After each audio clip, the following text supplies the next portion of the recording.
Hey guys, this is Mara the Reading Hedgehog with, excuse me, a book review. Before I get into that, I'm going to take a sip of my tea,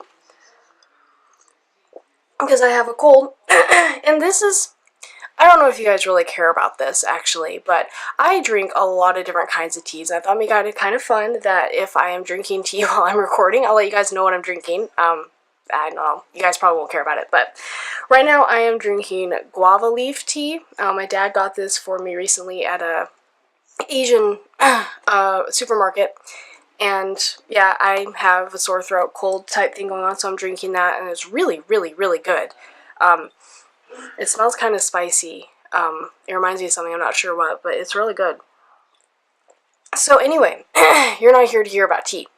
I'm here with you to I'm here to give you a review for the School for Good and Evil by Soman Chainani. I'm sure I butchered that name, and I apologize. This book follows two girls named Sophie and Agatha, and they live in a village where every year this mysterious figure called the schoolmaster comes and kidnaps two children. He takes one of them to the School for Good, where fairy tale princes and princesses are trained up, and then he takes the other one to the School for Evil, where the villains of these fairy tales are trained. And then on graduation, they go and live their fairy tales that the kids, actually in the village, end up reading. Sophie, her entire life, has been convinced that she will go to the School for Good. She hates her life. She just wants to go there and be a princess and get her prince and live a happy life. And so she's gone out throughout her life doing good deeds. And one of her good deeds was she's become best friends with Agatha, who is kind of the outcast of the place. She lives at a cemetery. She has a cat. Everyone thinks she's ugly. She's essentially the quintessential evil child. And then finally the schoolmaster comes and he takes both of them. But unfortunately, things don't turn out the way that either Agatha or Sophie figured that they would. Sophie ends up being put in the School for Evil, and Agatha's put in the School for Good. And neither of the girls are happy. Agatha just wants to go home. Sophie wants to switch schools. And the two girls constantly try to change their roles. They try to get each other out and switch to the schools. But as they explore the world more, they start realizing that there's a lot more going on than just a school mess-up. There's a lot more to these schools than just training princesses and villains and enacting fairy tales. And then they start to wonder that maybe they were not put into these schools on accident, and maybe Sophie isn't the great princess heroine that everyone thought, and Agatha isn't the evil, a loner villain that everyone keeps expecting her to be. This book is middle grade fantasy. I would put it more in the spectrum of older middle grade / young adults, because it is very dark. I gave it 4 out of 5 strawberries. I really, really liked it. I really liked the character development. Sophie and Agatha have amazing dynamics. I began the story not liking Sophie all that much because she's bratty and she's just selfish. And I totally understood why she's put in the School for Evil. And of course I loved Agatha. I love the outcast characters. And she's very caring and just wants to go home and keeps trying to be a friend to Sophie, even though Sophie totally friended her for selfish reasons. But both of the characters undergo a lot of character development and personality transformation, and it was just incredible, and it was very well done. And the whole friendship dynamics, friends turned against each other, is done really, really, really well. Against this backdrop, you have a supporting cast. You have Tedros, who is kind of the main prince character. He is the son of King Arthur and has a lot to live up to, and is, of course, quintessential, beautiful, handsome prince and chivalrous and everything. But Tedros wants to just be noticed for who he is and not who his father was and how he looks. Him, personally, I actually had very mixed feelings about. He's a great character. He plays a magnificent role in the story. But there was something about him that kept me from liking him totally. He kept making decisions and just did things that I was just like, dude, I like you, but you're kind of an ass. But his character has a lot of room to develop as the series goes on, and I can't wait to see where that goes. On the other side, you have Hort, who isn't a prince, but he's kind of the main male bad guy character. He's kind of the opposite of Tedros.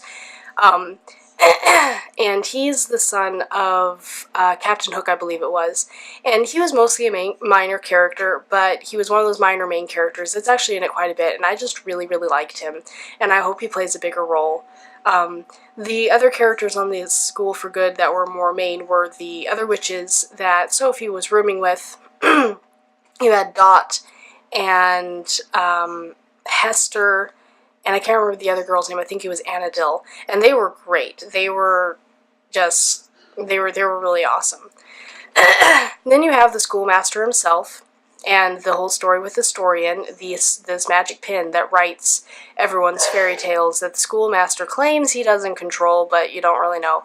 They're both very fascinating. I'm always fascinated with stories that have to do with, authors don't really have control of their characters, and the characters don't have control of the story, and I just always find that concept very fascinating. And the School for Good and Evil explores that concept, and it's done very, very well. The storyline, at first, just kind of follows Sophie and Agatha trying to switch schools and denying their true natures, and then slowly kind of accepting their true natures, and then realizing that they don't really like their true natures, and they want to change it, but there's a lot of, it's very plot driven, but at the same time it's also extremely character driven. I mean, it's all about Sophie and Agatha's friendship and how suddenly they're on opposite sides, they're enemies, and they don't really know what to do about it.